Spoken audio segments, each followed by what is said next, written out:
बुद्ध अपने घर वापस लौटे तो पिता, सारी दुनिया को जो दिखाई पड़ रहा था वो पिता को दिखाई नहीं पड़ रहा। सारी दुनिया अनुभव कर रही थी एक प्रकाश, दूर दूर तक खबरें जा रही थी, दूर देशों से लोग आने शुरू हो गए थे। लेकिन जब वो वापस बुद्ध घर आए 12 साल बाद, तो पिता ने कहा, मैं तुझे अभी भी क्षमा कर सकता हूं, यद्यपि तूने काम तो बुरा किया, भिक्षु का वेश, ये सब नहीं चलेगा।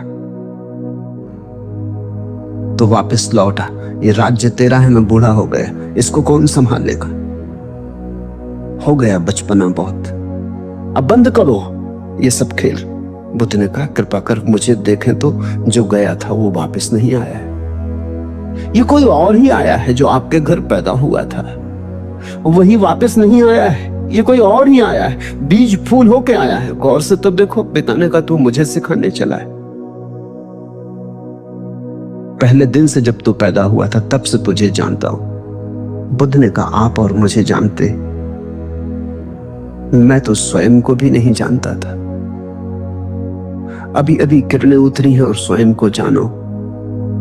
क्षमा करे, लेकिन ये मुझे कहना ही पड़ेगा कि जिसको आपने देखा वो मैं नहीं हूं, और जहां तक आपने देखा वो मैं नहीं। बाहर बाहर आपने देखा, भीतर आपने कहां देखा। मैं आपसे पैदा हुआ हूं, लेकिन आपने मुझे निर्मित नहीं किया। मैं आपसे आया हूं जैसे एक रास्ते से कोई राहगीर आता है, लेकिन रास्ता और राहगीर का क्या लेना देना।